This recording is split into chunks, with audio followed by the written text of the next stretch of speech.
Well, be careful what you ask for, I guess. Jays lose 6-5 in the first of 4 games against the Cleveland Guardians in Cleveland on a day that was rainy enough as to not really threaten the game, but to make it super uncomfortable and wet and gross and Jose Barrios started for the Jays. He didn't have it. He wasn't even really close to the plate a lot. He was really struggling to get guys out. He struck out 0 batters. Yes, 0 batters, if you can imagine such a thing. Maybe it was partially because of the rain. He had a hard time getting his grips. Maybe this is just the 1 in 5 or 6 starts that he has that he just can't seem to find it and he has to try to battle. Maybe this is just the wrong side of the bed under a bad moon with Venus in retrograde. I have no idea, but he didn't have it. He struggled to get guys out. He did the best he could, but he ended up leaving, I think, down 5-2. And then Casey Lawrence came in and gave up another run, so it actually ended up being 6 runs against for Jose. Not great. But honestly, not that upset about it, mostly because A, it was less than ideal conditions, and B, because, yeah, I really think this is true. 1 in every 6 or so Jose Barrios starts are just kinda, he doesn't have it and he has to battle, and most of the time when that happens, you don't really get the best results. I thought he was our ace, you say. Well, yeah, but there's so much to like about Jose Barrios, about the fact that most of the time he's one of the best pitchers in baseball, the fact that he's an outstanding fielder, the fact that he takes the ball every 5 days without fail. There's so much to like about Jose Barrios. You don't worry about it too much about him not being absolutely flawless, in my opinion. So yeah, this was a forgettable outing for him, and I'm going to do what you do with forgettable outings and forget about it. And the reason I'm able to be so blasé about it is, yeah, this team might be starting to hit. I pleaded with the team to get more than 2 runs in the last video, and they did. So I don't think it's really fair for me to be sad about that when they deliver on what I asked for. But it's the way in which they delivered on what I asked for, especially because they are still not running out even close to their top lineup. Teoscar did not return despite the rumors that he would. Jano is still out and will be for a little while. And George Springer had a rest day. So we're still running out a lineup that features Raimel Tapia and Zach Collins and Bradley Zimmer. It just doesn't look like a major league caliber offense. I mean, it does. It still has Vlad, it still has Bo, Alejandro Kirk, Santiago Espinal, Lourdes Gurriel. These are all good hitters. But yeah, it's just makes me a little sad. But you know what doesn't make me sad? 3 hits from Bo Bichette. 1 each in each different field, to left, to center, and to right. That is an excellent sign. Yeah, I know he didn't get the tying run home from third base with less than 2 outs. Yeah, that's an unfortunate situation that he popped it up to the infield. But he looked great in that at-bat. He battled, he fought off some really tough pitches against a really tough pitcher.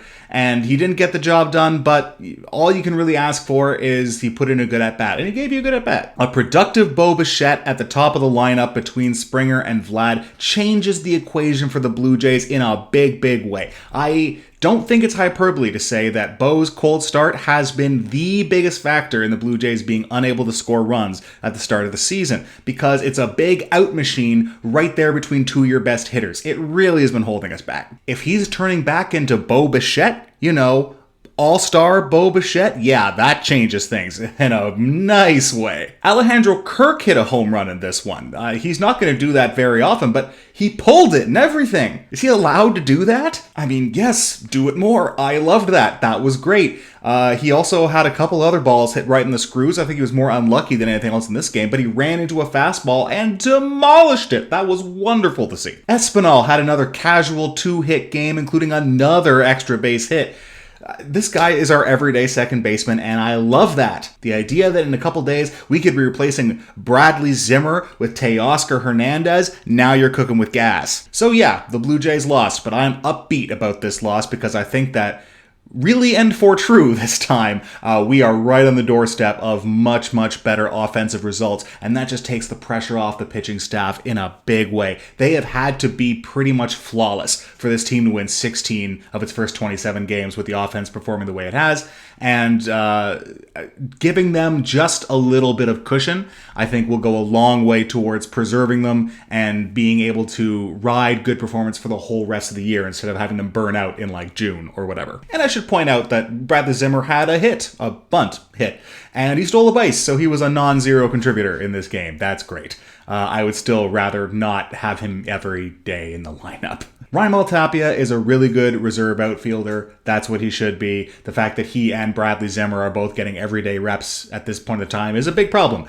and we can fix that as soon as Teo's back, so let's do that. Also, it's becoming increasingly clear that I don't think Lourdes Gurriel is really cut out to be the cleanup hitter for this team. I think just his offense gets hot so fast and then gets cold so fast. He's so micro streaky, if that's a phrase. I don't think it is, but I'm making it one. He's so micro streaky that it's just hard to rely on him to do little things like make sure you get the runner home from third with less than 2 outs. You know who's a master at that? Teoscar Hernandez, and that's why he's the cleanup hitter. Also, Casey Lawrence, despite the fact he allowed one of his inherited runners to score, he also got 4 outs against a half-decent lineup that I think people are sleeping on a little bit, even to this point. Yeah, I mean, like, when you compare him to, like, a Bowden Francis or an Andrew Vasquez, who were trying as experimental relievers that just are not primetime ready, Lawrence is closer. Lawrence actually might be a guy that when you call him up later on the season, because you're definitely going to have to,